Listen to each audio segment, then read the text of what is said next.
From the Architectural Association in London, one of the oldest architectural schools. And Bernard is going to be talking about the paradox of architecture. Do you want to... I'm going to try to... Put it around a minute. Right.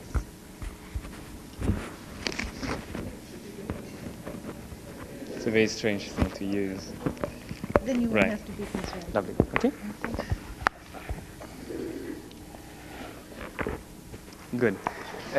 Perhaps I could briefly explain, not in terms of an introduction actually, but briefly explain what brought me in LA in the last sort of 6 weeks. I've been teaching in the ADA, at the Architectural Association, in the last sort of 5-6 years. And we have been involved in a series of work that I will be describing on the screen in a few minutes.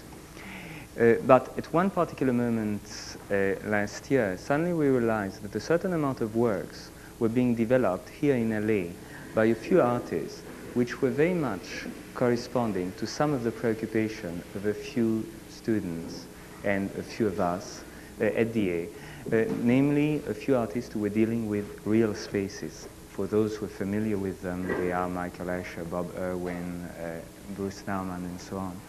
And I'll come to that again. But the interesting thing is that somehow one could see a sort of parallel or a sort of opposition, but one which would not be really an opposition between a sort of fairly complex and fairly intellectual approach as the one which was developed at DA and some of the processes which were taking place here. So for this reason, Rosalie Goldberger and I came to LA just to explore this a little further. So what I intend to do this evening is somehow to show the process that brought us, let's say, to LA and for which particular reason. So perhaps I'll bring the first slide. Can I? Yes. Ah, right. 8 months ago, there was a gallery at the Royal College of Art in London that was very much concerned with discussing some of the present issues in different, let's say, fields or different, let's say, sides of the art world. And after a series of exhibitions, the last one on artists using language and structures and codes as a means to express themselves, the person running that gallery, Rosalie Goldberg, asked me whether I would like to do a similar sort of exhibition on what was happening in the architectural world. Now that brings a fairly important and fairly interesting question whenever you are asked to organize an exhibition about present trends, things which are happening at this moment in time about any particular type of activity. It's always extremely difficult because generally you're in the middle of it and you've got no idea. You sort of see a few friends and you enjoy talking with these friends. But there is quite a gap between making those private conversations into some sort of a public statement. Especially at a time when people were sort of asking themselves, questions which were very different from the one which had been developed in the last 10 years.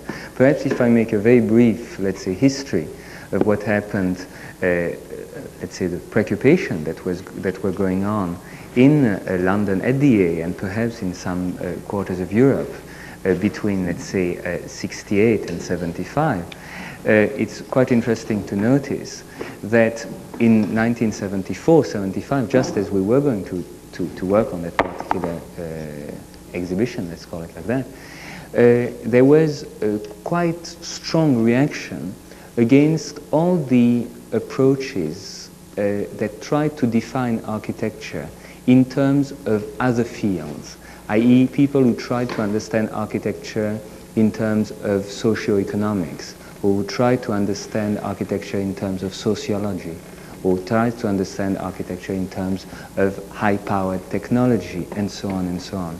In other words, what happened is that this sort of utopian belief in a technological future as it had been seen perhaps in the 60s with the work that you know of archigram and all that, were suddenly not that feasible anymore. There were two types of reaction that took place. One which was very close to the very strong political, let's say, explosion of 68, and the other one which was very much linked to the whole energy crisis and the sort of, again, disbelief into either the sort of repressive side of the technological approach, or perhaps its sort of impossibility within a society which had limited energy means.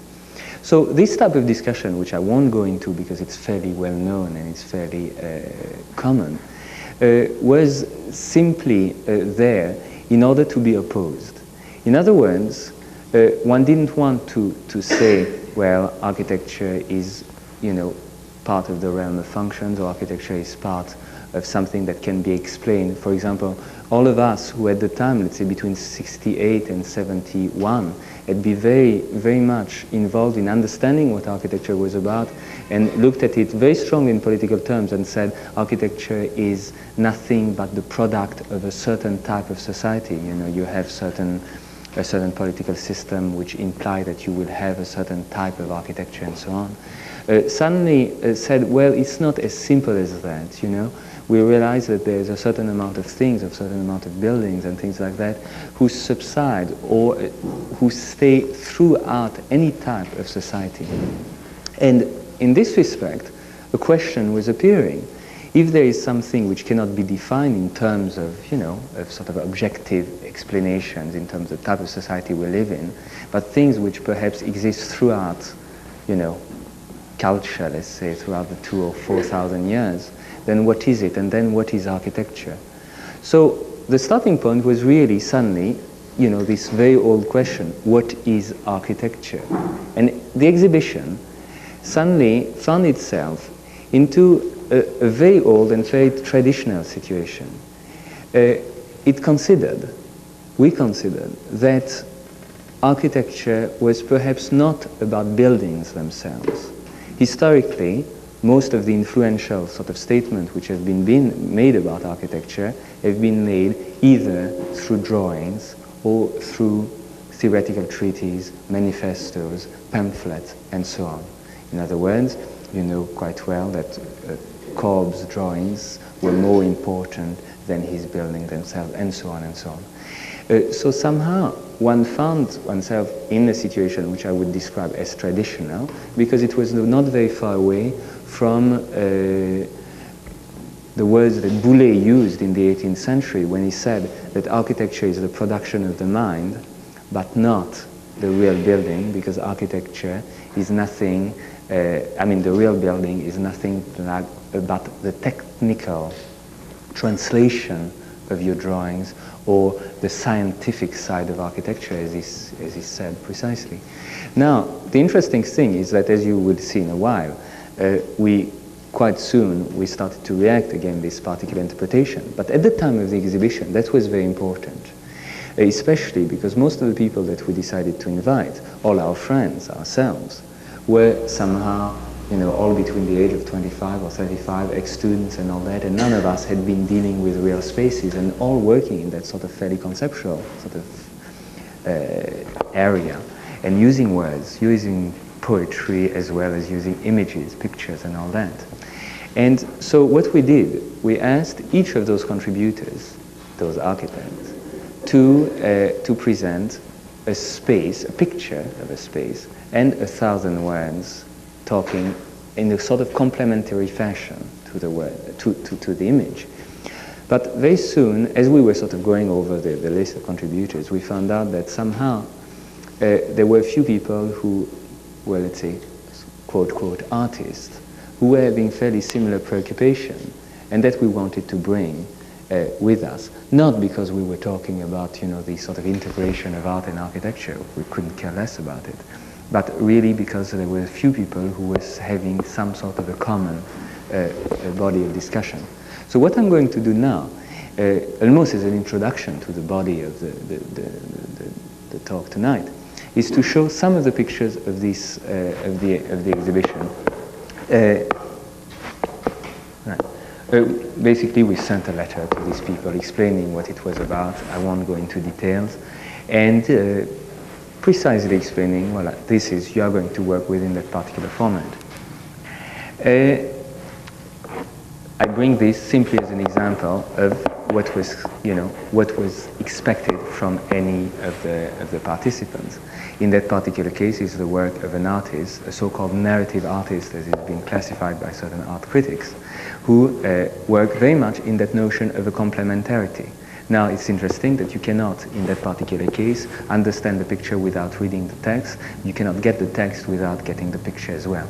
I won't stay too long on this one. I'll show you another one, again by another artist who also plays into this sort of dialectic between the two. I've got it blown up so you can see better. Basically, these were the pictures, and I'll give you a few seconds to read the text.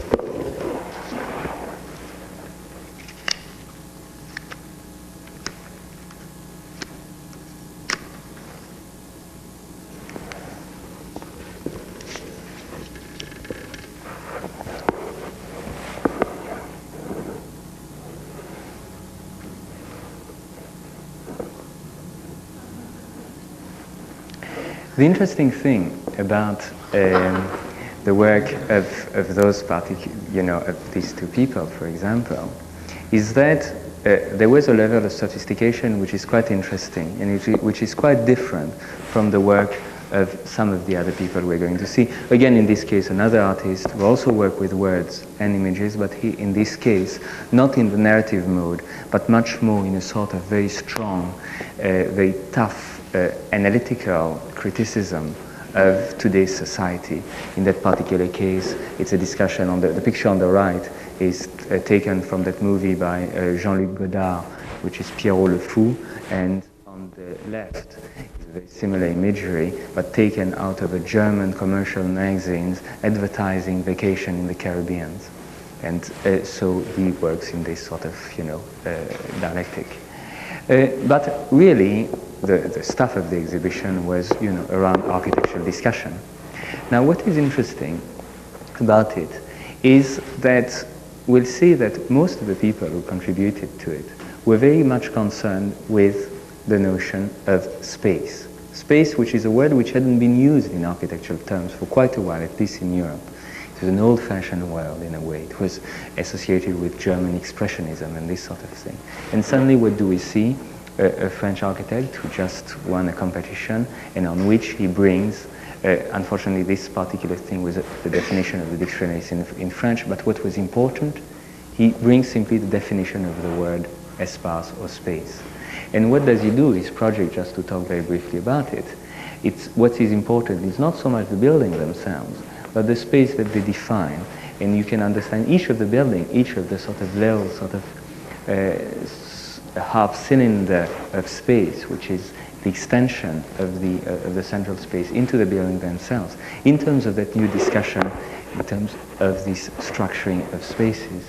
And the interesting thing about it is that you might have noticed that in that previous project, some of the vocabulary that was used was not a vocabulary which was playing on modern images, but in fairly sort of oldish, decadent one. And we see that again in that other project for the same site by a man called Roland Castro, who maintains that basically architecture is about history, architecture is about quotes, and anything we do, any spaces that we build, is basically something which is a reflection of the past. And in other words, architecture is about memory. I'll come back again on that in a little while. Again, in these terms of the memory of the space of death, that's something that came with Gaetano Pesce, who, in that particular case, is asked by some wealthy client to do a conversion of a villa, a Renaissance villa, on somewhere near Florence, and basically simply empties the villa completely, digs a hole in the floor of the villa, and makes this incredible staircase that comes to sort of, chambers of the past.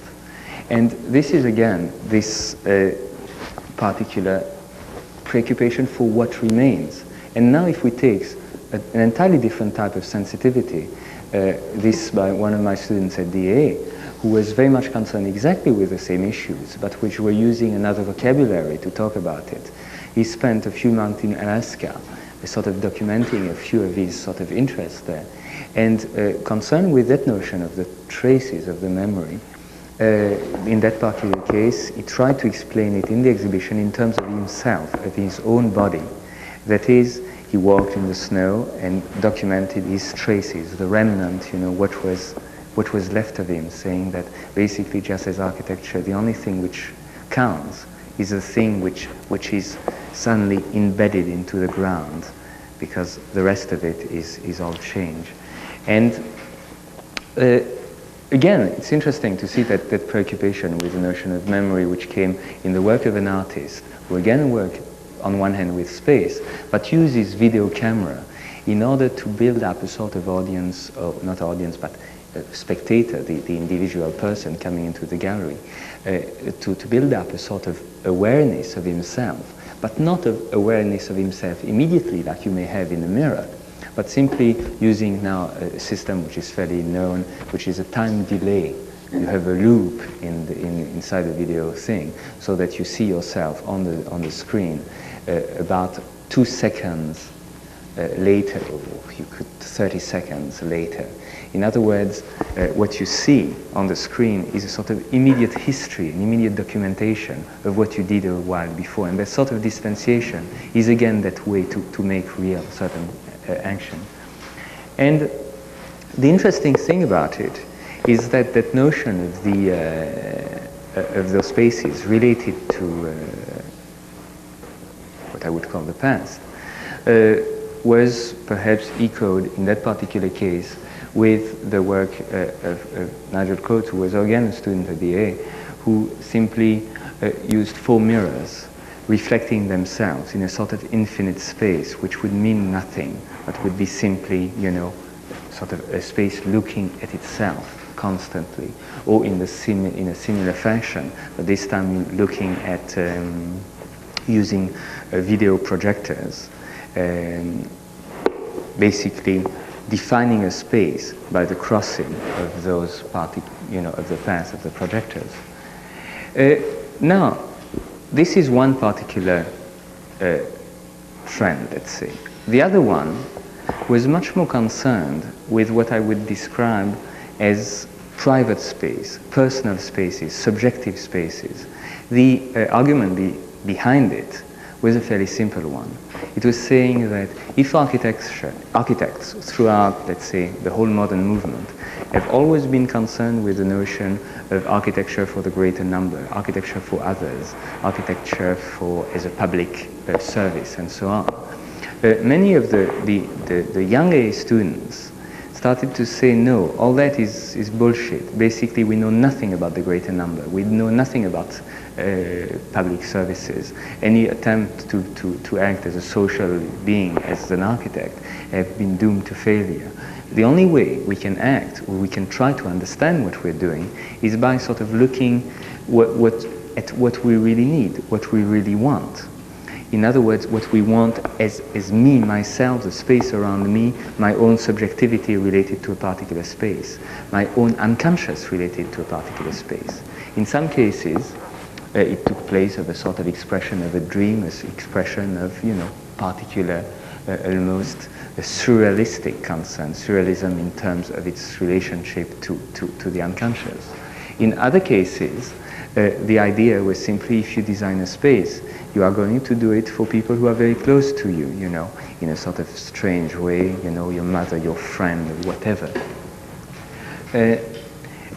In another sense, perhaps, the work of Ugo La Pietra, who has been very much concerned, again, with this sort of notion of the personal space, but in that case, tried to define what was happening in the city now at a city scale, and saying that basically there is a type of information, a personal type of information. I've lost my cat, for example, or I'm selling my apartment, or I'm looking for a bicycle, which is, in a city like Paris, I don't know if the picture is not terribly, the set of pictures is not terribly readable, but each of those vertical lines correspond to pipes. In Paris, you have rain pipes going on in front of each buildings, and these rain pipes carry all this sort of information, you know.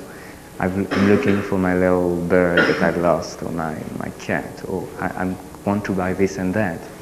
And he was saying that this type of private information was nothing but what defines the space of the city. So again, that expansion on the notion of private, the notion of subjectivity. And here, in the work of Franco Vaccari, who this time is an Italian artist-architect, who considered that the best way to talk about that was to build a real space, a sort of black. He did a series of one which was a black space, another one which is a sort of Geiger environment that you can read only with the help of a Geiger counter and all that. So not only trying to talk about other means of perceiving space, but also in terms of the sensuality of one's own body, in terms of how you touch things and so on. So what one sees now with this particular exhibition is really two strong poles. One that deals with the notion of memory of the past, and the other one which deals with the notion of private space, with the notion of the expression of one's own subjectivity in terms of one's role as an architect. Now the interesting thing about it, there were other contributions who for some reason or another do not fit in any of this category or this way to give an interpretation to the exhibition. But I think that was fairly important and fairly typical that there was that split. And I think that was extremely characteristic of the period we are in. And this is now what I'm going to try perhaps to discuss in terms of a slightly wider series of questions, which I would entitle as a sort of total overall umbrella, the paradox of architecture, or the architectural paradox. When after the exhibition I was asked to write an article for a magazine called Studio International, and I started to do the article simply by asking myself a series of questions, about 200 questions, which were, you know, which I thought were somehow, each question was leading to the next, and which were ordered in a sort of pastiche of Wittgenstein. And basically, I'll just discuss that first question, or not quite, but the first here, which I considered perhaps being actually summarizing some of the problem that we were facing. If you see this notion, if architecture is the art of making space distinct, is it also the art of stating the precise nature of space? Now let me explain. If you look in a dictionary and you try to find what defining space means, if I say I want to define space, it means two things.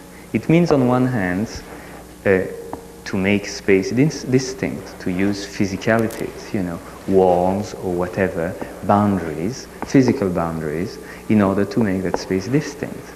But at the same time, to define space means to state the precise nature of space. What is space?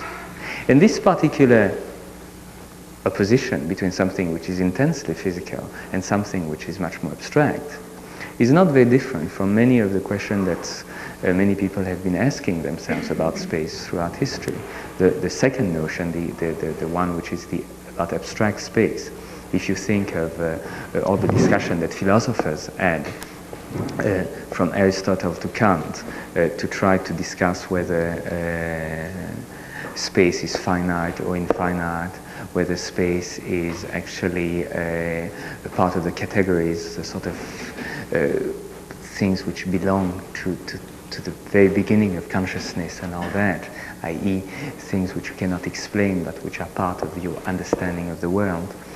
All these discussions of the philosophers, and these that were actually followed by all the discussion by the mathematicians, who talked about three-dimensional space, four-dimensional times and space and all that, n-dimensional space as opposed to Euclidean space and all that.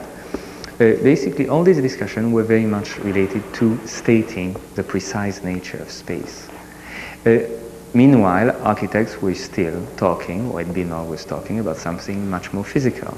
Whether one goes, you know, just it's easy perhaps to relate to a discussion during the modern movement with historians like Siegfried Gideon, who were introducing notions, trying to talk about the history of architecture in terms of the history of spatial concepts, i.e. the Greek articulation of volumes, as opposed to the sort of Roman all-inclusive type of space, as opposed to something which perhaps was discussed after the Cubist, the notion of transparency of space, which is a series of layers which are being you know, crossed by your movement throughout a building, and then you go from one layer of space and all that.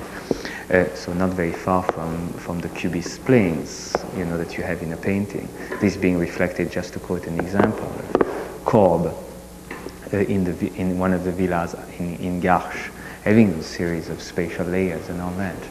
But the interesting thing is that in all these cases, you know, the architect's space was very much identified with a sort of matter which was, you know, like clay. You could model it, you could sort of put it together, you know, and form it one way or another. But it was an amorphous matter. It was something which was sort of totally neutral. And in the 60s, suddenly, among architects, another type, you know, of attitude takes place. And here, perhaps very much influenced by some of the Italian and French studies on language, on structuralism. In other words, basically trying to consider space as a language, space as something which perhaps could be found, you know, in terms of words. Let's say that there are certain archetypes like the arcade, the street, the piazza, the colonnade, the crescent, and all that, which have been somehow existing throughout history. And these would be words that we had to deal with. As architects could not sort of simply manipulate spaces, you know, in this way. But actually we had to accept what was there already. So I'm going to go perhaps a bit further in terms of the question. So I've tried to oppose these two things, the physicality versus the abstraction.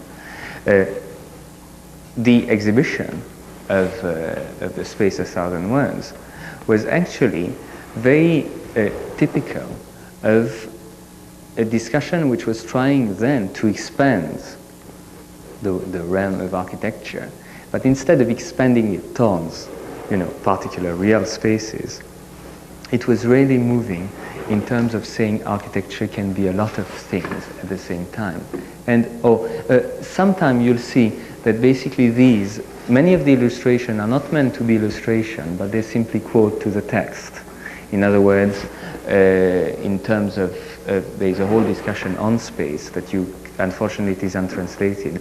Henri Lefebvre made a whole discussion on the notion of space and on its production throughout history. The interesting thing about his discussion is that he puts it in political terms. And I won't go very far into it tonight, but let us simply say that somehow there is a particular interpretation which says space is the product of society. Space is the projection of society, you know, well, let's say a city is the projection of society in space or on the ground and all that. But I won't go into that because it would lead us too far. But what's really important is that in this, I'll perhaps go a little further. I don't think I want to stay on these lines. But, lovely. What, now, at the end of the 60s, again in Europe, one sees two attitudes, now purely architecturally. Let's go away from the discussion between the abstract and the physical one.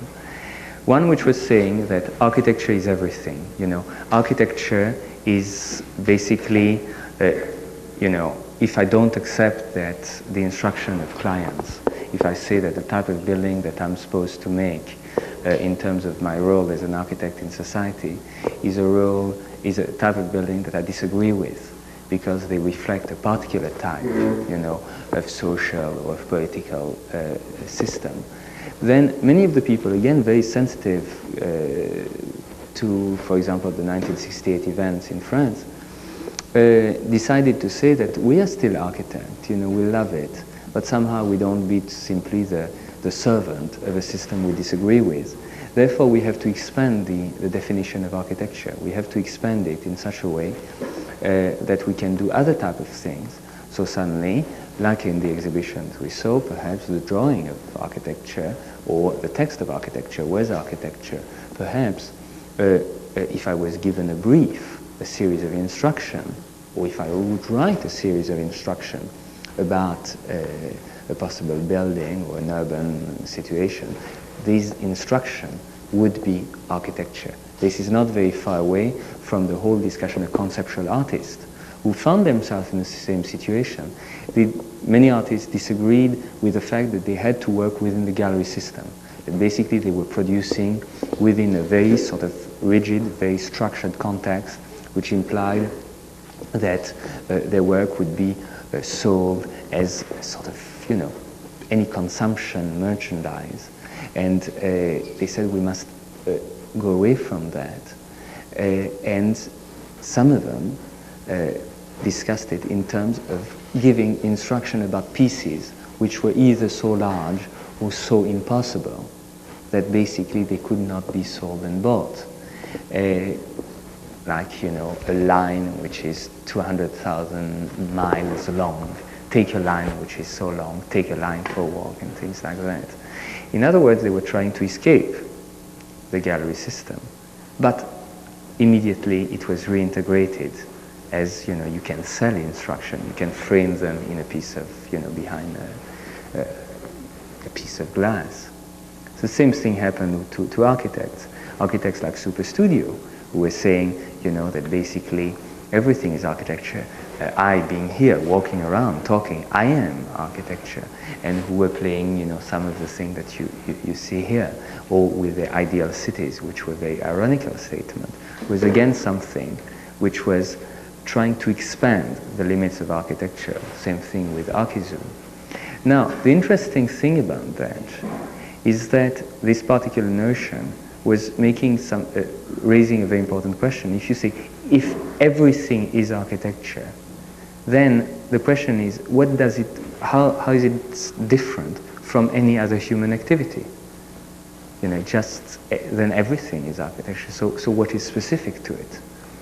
And this particular question about the specificity of architecture was not very far from something which is very old, which is a whole discussion, a philosophical discussion by Hegel. You may remember that Hegel wrote a treatise on aesthetics, and he was trying to find out what was art, and he defined in a very sort of conservative way, which perhaps is part of the time. He tried to define what he called the 5 arts. The first one, you know, in a sort of hierarchy, the first one was architecture. The second one was sculpture. The third one was painting. The fourth one was music. And the fifth one was poetry. Now, the interesting thing about it is not so much that it's a fairly sort of conservative classification. If Hegel had lived in the 20th century, he certainly would have added perhaps cinema as, you know, an art form itself. No, what's interesting about it is the question that he started to ask himself in terms of what architecture really was. Because he said, what's the difference between architecture and a building? So he said a building is actually about satisfying a certain amount of needs, whether they are, you know, protecting yourself against the weather, or a whole series of functional needs. You know, there are a series of requirements, and you have to solve those functional needs. This architecture is utility in a sense. And he said, actually, all these objective criteria, these requirements, they have nothing to do with architecture. That's about building. You know, that's That's simply something that I can explain. There's nothing magic about it. That's simply about building. But what does distinguish architecture from building? And then he was very embarrassed. It's a sort of fairly short text where he can't get it out, and he gets to the point when he says that architecture is the artistic supplement, which is a very strange thing. Or perhaps in a slightly better way, he says architecture is what remains when one has taken away everything. You know, if you look at a building and you take everything that is being motivated by any sort of objective reasons, i.e., such as, you know, piping or structural requirements or functional requirements. If you take all that away, what's left is, let's say, architecture. Now, that's totally the opposite, let's say, of the notion of architecture is everything. What's interesting is then when one tries, you can try to imagine that, to find out a building, or I mean, a piece of architecture which would have absolutely no such thing as function or whatever. And Hegel asked himself this particular question, and he doesn't get to anything else but, you know, the tomb, the monument, and all that. Now, the interesting thing about this is that this discussion about what is architecture when you take it away suddenly was re-emerging, or has been re-emerging in a sort of group of people, some friends in France or in Italy or at the A. And basically, this type of, let's say, of question was trying to say that perhaps architecture is a language like any other, with, again, as I said, those elements which are streets, piazza, crescents, and all that, the door, the window. And here, I'll leave that aside. I'll just show you a couple of examples.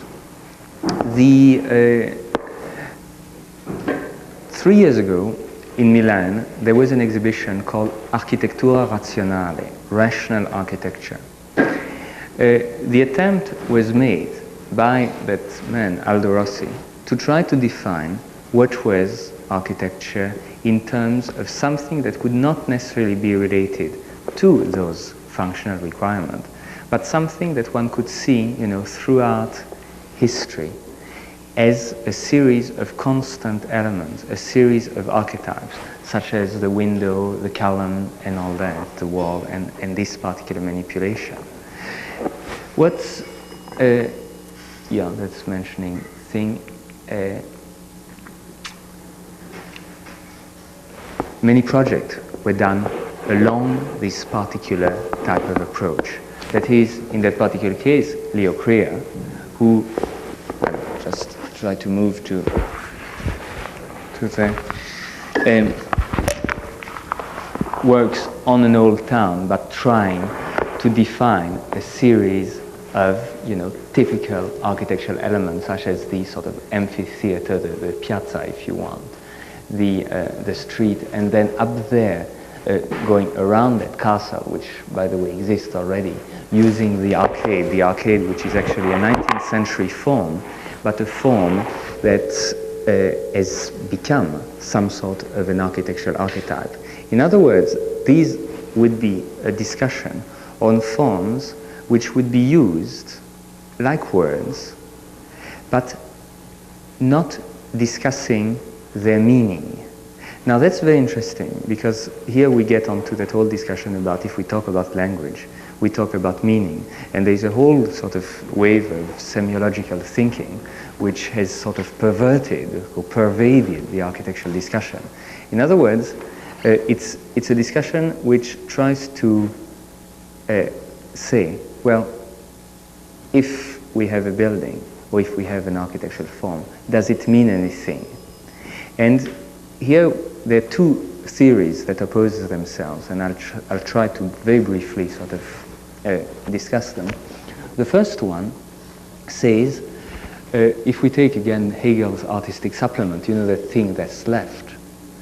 The first one says architecture, in a sense, can never exist in itself, because hardly it is there. It is immediately struck by some sort of a meaning, by some sort of a, you know, semantic content. When you have, it's immediately something that one could call, it means the power of the church, the power of God, the power of the king, or the power of a bank, or whatever. In other words, every time you have your building, which is there, or your architecture, it is immediately struck by, you know, some sort of a meaningful aspect. The other approach says, bullshit, that's not true at all. Architecture has absolutely no meaning. All the forms that exist throughout history. One day they're used for one thing, one day they're used for something else. Take the example of Leningrad. Leningrad was built under the instruction of a Tsar who asked in the 19th century an Italian architect to come to Russia to build a town which was nothing but a pastiche of what had been built in the Renaissance in Italy. And this particular town, which has been built, now is being used in these 19th century pastiche forms inside a type of society, a communist society, which has nothing to do with the type of society it was built before, and it works perfectly well, no problem. In other words, the argument of Aldo Rossi would be, what we have is neutral forms, containers, which are sort of archetypes that one can manipulate, you know, again, the piazza, the crescent, the arcade, the colonnade, to use them like words, but words which would be devoid of any meaning, which is an interesting question. So these are the two, let's say, the two prevalent attitudes. And if I take another curious project, just to discuss that, you see in the particular case that street, which is on a project in London, between two buildings. Here just an extract of that. I don't know if I have another picture of it. No, I don't. You see on the left-hand side the trees, the staircase, the triumph arch, and so on, you know, up to the point when you use, as at the very end, 4 telephone booths in order to make some sort of a monument. Every time you use those, a series of very well-known architectural elements, taken from the past in a very strange sort of way, you know, but in a non-historical one. It's not referring to history. It's simply referring, you know, to a vocabulary. It's like having, you know, a catalog of forms. And now by some students at BA, working that particularly, establishing, you know, the catalog, and then sort of working, like in that particular case in Trafalgar Square, and sort of assembling them in terms of, you know, words that are made into a sentence and all that. This being the street where you see that, you know, the staircase and all that, with the car of that curious project. So here I show again 2 projects which had been made for the, or which had been presented for the exhibition, The Space of 1,000 Words. The first one that we've seen before, the Orlando Castro, how buildings are hooked into history, full of quotes. In that particular project, he uses mainly the vocabulary of the 30s. And the slide is terrible, but you might sort of distinguish the greenhouse, the round corner, the Chinese garden, and all and the crescent and the diagonal, which in that particular case had a very specific symbolical meaning, which I won't go into. But let's say in the case of Castro, he will say that architecture has a meaning. It says something. In that particular case, there was a jail, a women's jail, on that particular site, and he says, I cannot ignore that fact, and I hate the idea of jail, so I'm going to inflict a symbolical wound through the site, and gets this street that goes through. Or in the case of Montes, again using buildings as, you know, using a series of forms of which are fairly well-known one, and reintroducing the notion of composition in a very Beaux-Arts sort of way, i.e. Having, you know, geometrical sort of tracé géométrique, as it was called, trying really to use geometry as a means to compose architecture and all that. So, in other words, one sees, perhaps to sum up, that first series of projects that are discussing the notion of architecture. One sees something that I find quite interesting. That is something that relates not really with real or to real spaces, but rather tries to understand what is architecture, to try to see, what is space. Is it really something that is a product of history and all that? In other words, all these projects are really questions. They're questioning the nature of space. But they're questioning it within the realm of rationality. They're questioning it very strongly within perhaps the most sort of perfect, pure capacities of reason. And perhaps to use an analogy, I would say they're like the pyramid. They're a perfect sort of construct. And perhaps I could say, well, I'm getting tired of it, It's fine. But there's something which is not there, Perhaps which correspond to what we were talking before about this physicality.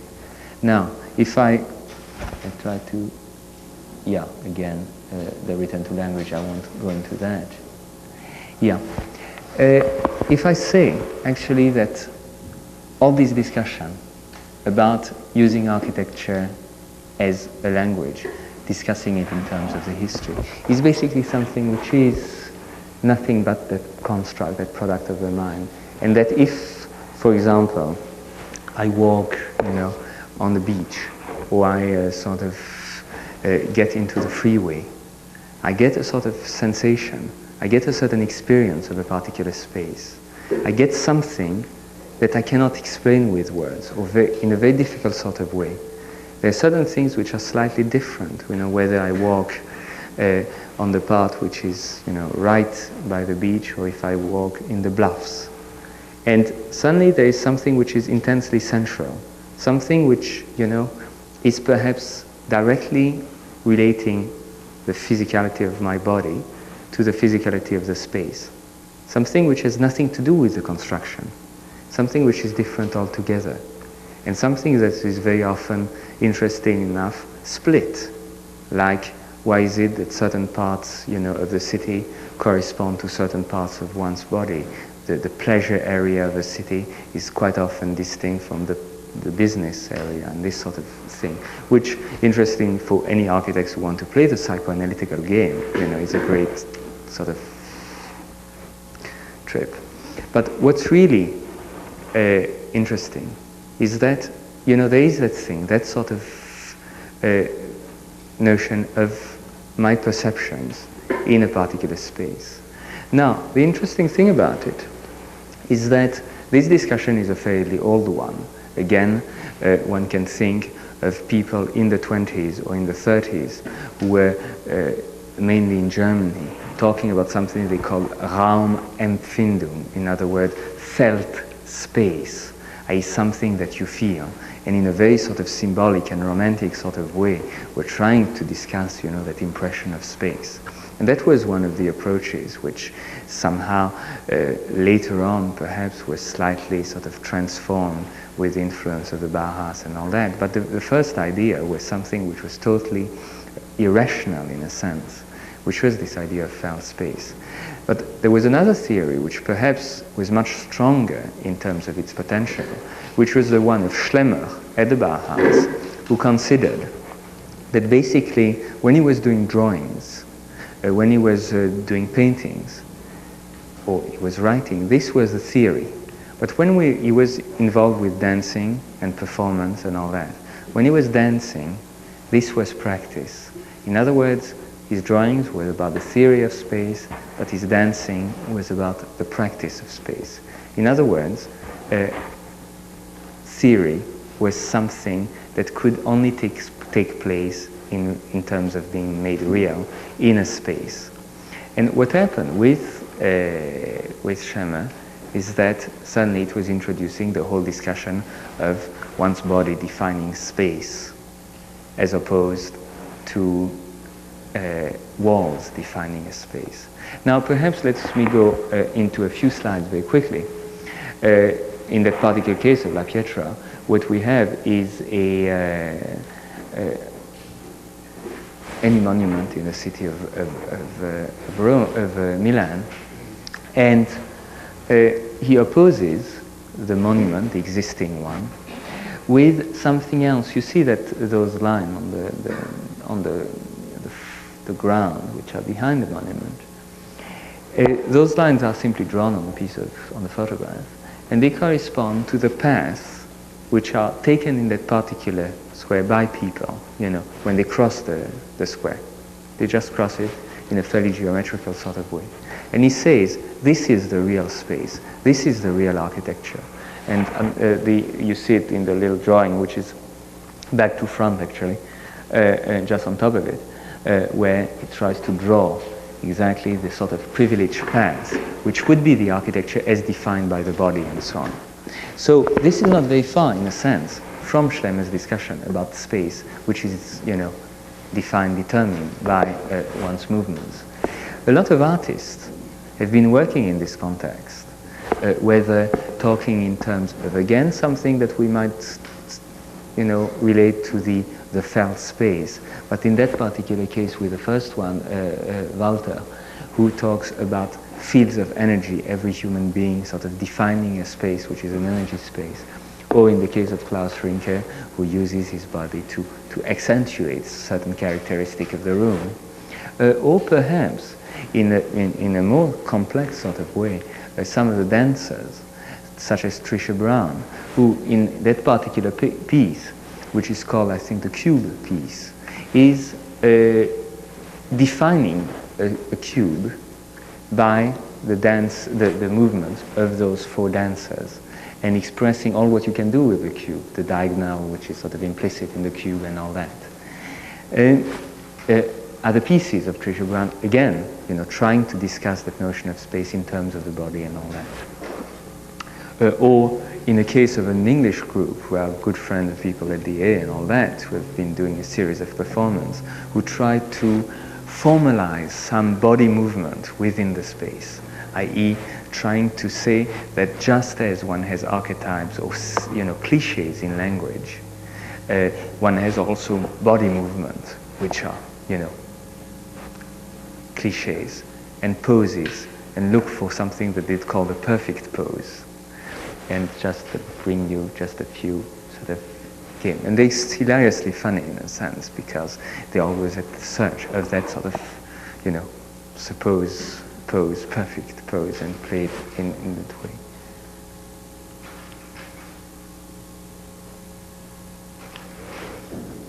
Now, this discussion, perhaps, of the relation between the body and the space, it can be seen perhaps in slightly different ways. If you take Bruce Nauman, or perhaps I'll go immediately, let me see, yes, let's see, no, I'll count, right. Bruce Nauman, who will try to define a cubist space, which is supposed to relate yourself, not yourself relating to the space, but relate the space bringing a sort of feeling back to you. Perhaps it's not a very good piece to explain that with. I'll leave it for a little later. Again, here, a corridor. Nauman, who lives actually in Pasadena, did that corridor where you have to walk between something which is just slightly too narrow, to walk comfortably. In other words, making, you very aware of the physicality of your body as in relationship to the physicality of the space. These being the two lines just before the corridor is being constructed. Or Vito Acconci, who I think that the words performing a space, performing a place are very typical of that particular questioning. In other words, suddenly you make a space through your action, through your performance. Now, I must have, in this particular case, this Acconci piece, where you have a cat, a ball, and someone sort of walking and more or less defining, keeping the cat enclosed inside the circle. In other words, defining the space of the cat through your own body movements. But perhaps the thing which interests me very much, and one of the reasons why Roselyne and I came to LA, was that this discussion on the physicality of space, the discussion which, again, was very different from many of the talks that we had in London, for example, at the moment. Most of them tend to concentrate very strongly on, abstractions. People like Michael Asher, who lives in Santa Monica, or Doug Wheeler, who lives very near to here, what they're trying to do in those particular spaces which have been built, they try to build a space which one could describe as a, let's say, to quote Germano Cellan's word, the art historian, a deprived space, i.e. a space which has absolutely nothing in it, which is so neutral that, and so impossible really to find out, where it starts, where it ends. In other words, in the case of Doug Wheeler space, the end, the edges of the space were extremely difficult to determine, when you were in it. So there is nothing, you cannot have an experience of that space. It's not very, very easy somehow. The only way you can, the only thing that it produces is a sort of experience of yourself. In other words, the space reflects back to you. When you are, I don't know if you've ever been in an anechoic chamber, a room which has absolutely no sound, nothing in it. You get into that, and the only thing that you hear is, the blood that goes through your head, through your ears. And suddenly you become aware not of the space anymore, but of yourself. And this sort of reflection of the space, bringing it back to you, to what you are, is very much perhaps one of the extreme situations, perhaps, of that real space that relate to one's reality. Another piece by Akonchi, I won't go into that, drawings upside down. Some A students, like this student who just finished this year, Derek Revington, he's the same one who did this piece in Alaska, the snow traces. Here, again concerned with the traces, he walks, he takes a particular space, which I think I should have pictures of it here, right, in London, a burned down warehouse, and start here to walk through it and to document his movements, trying to define sort of preferential routes which are related to a certain unconscious sort of notion. And then slowly build something, a certain type of definition of the space. Very interestingly, today you see those white marks on the ground, which are chalk marks and all that. And so this was, the final product that he had as his sort of diploma submission. Today I was in San Diego at I went to see the SCI-Arc Institute, the Crown building, and in the ground floor, sort of below the court, just on the side, there was, in the main sort of laboratory building, there was that empty floor which hadn't been used yet. And it was quite interesting that they were getting it ready to put some partitioning, some walls, in a sort of fairly complex system. It was sort of based on a circle, and then like you split a cake, in different sort of quarters. And there were lines on the floor which then had been marked with, with white paint. And then there was white paint, and then a black pencil line on top of the white paint. And then, the workers were coming and putting that sort of aluminum piece holding this partitioning and then shooting the nails into the thing. But basically, the thing was looking very much like that. It was almost simply the trace of the space before it would be there. And it was exactly this sort of thing. And here, perhaps you can see some of the movements as it started to do, and giving some sort of symbolic meanings in terms of the column and all that. I think in that particular case, he's very strongly influenced by some Eastern type of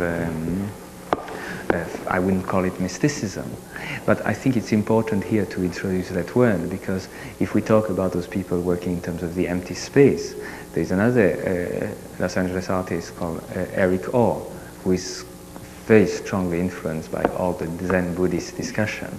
But this is only one aspect of it, because most others will tend to talk much more in terms of something which is not mystical at all, but intensely physical. Now it's interesting. I'll just show you quickly a few students' work of students of my unit, who were very much concerned with the discussion of the space and one's body in it. In that case, João Basto, who was trying, to play between himself and a particular space, or in a totally different sort of way in that particular piece, which was happening in the same warehouse as the previous one. He defines a series of elements that you have here, and then gets away with his body itself, and that I'll come again to that point of talking about the physicality of the space, but not being there really. And here, these elements that we saw, in this particular case, he considers them as so-called energy fields, and then brings them into that particular space as something which could be mistaken for a piece of sculpture, but which sort of symbolic meaning is much sort of stronger in a sense, and which is again a way to define spaces, the ropes, those sort of those bags, which again are intense points. Now, that first part